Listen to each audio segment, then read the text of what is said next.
Good morning my dear students. आज की class में देखिए जो विषय डिस्कस करना है बेटा वो कुछ इस प्रकार से है कि धातु के दो गोले वायु में 3 मीटर की दूरी पर रखें। धातु के कोई दो गोले हैं जिनको हमने वायु में 3 मीटर की दूरी पर रखना है और प्रत्येक गोले पर 10⁻⁻6 कूलाम का आवेश है। और जो प्रत्येक गोला है उस पर कितना आवेश है बेटा? 10⁻⁻6। तो जो दिया है सबसे पहले बना देते हैं। मान लीजिए बेटा धातु की एक गोला ये है और एक गोला ये है। गोले का नाम है, इस पर आवेश है Q1 और 10⁻⁻6 कूलम। और ये दूसरा गोला है जिस पर आवेश है Q2 और उसका भी मान कितना है 10⁻⁻6। तो उसने बोला है कि प्रत्येक गोले पर आवेश कितना है बेटा? 10।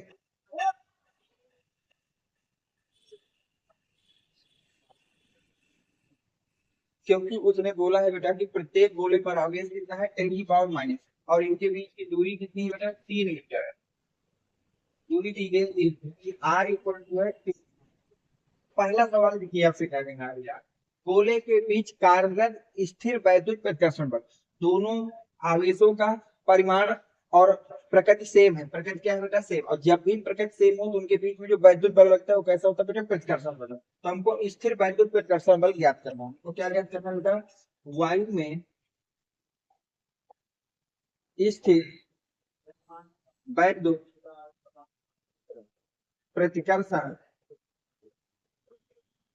बल जिसको हम लोग यफ से रिप्रेजेंट करते हैं। पहला सवाल ये है बेटा, तो हम यहाँ पे अप्लाई कर लेंगे कूलाम के नियम। कूलाम के नियम से कूलाम का नियम क्या कहता है बेटा?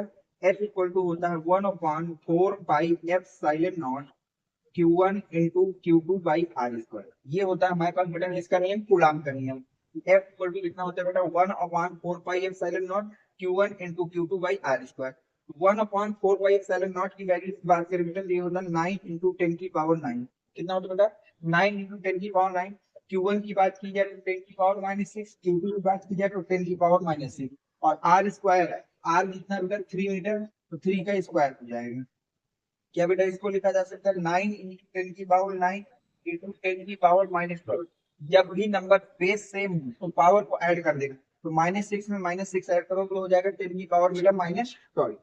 इसके आगे देखिए, अब यहाँ से f इक्वल टू हो जाएगा बेटा, अब सॉरी नीचे 3 का स्क्वायर हो जाएगा 9। 9 से 9 को सब्ट्रैक्ट कर दीजिए, अब बचेगा 10⁻9 इंटू 10⁻12। ये आ जाएगा 10⁻3 न्यूटन। तो बल का मान आ गया बेटा कितना? 10⁻3 न्यूटन आता है। वायु में रखे दोनों गोलों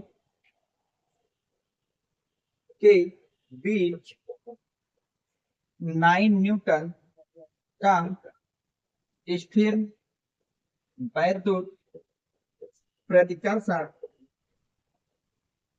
बल कार्य करेगी।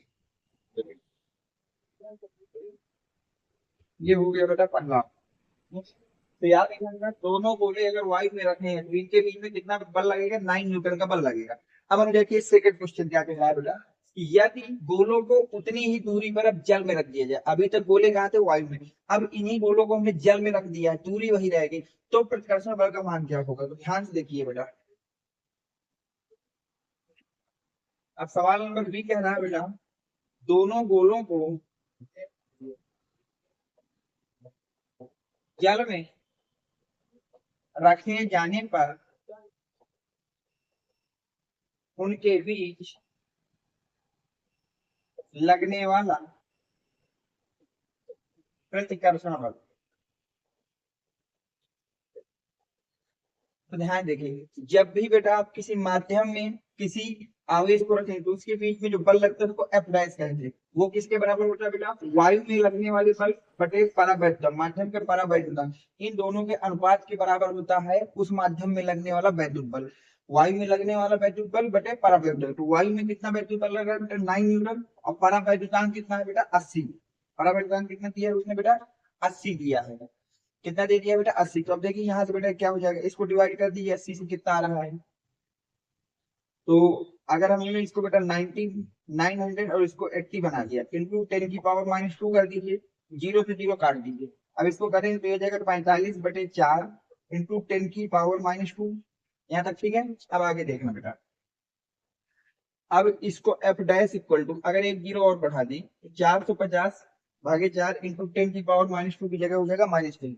अब इसको 2 से काट दे, तो 2 2 जा 4, 2 7 जा 14, 2 5 जा 10 बाई 2 इंटू 10⁻³ ये हो जाएगा बेटा 2 3 7.5 इंटू 10⁻³ तो ये आ जाएगा 0.137 न्यूटन।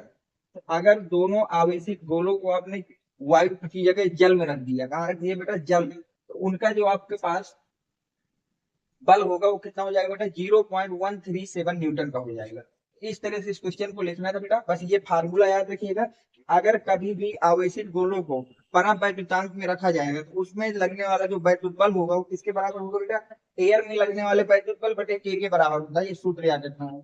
उम्मीद करता हूँ ये क्वेश्चन आपके समझ में आ गया होगा बेटा। अगर कोई डाउट हो तो कमेंट सेक्शन में पूछ लेना।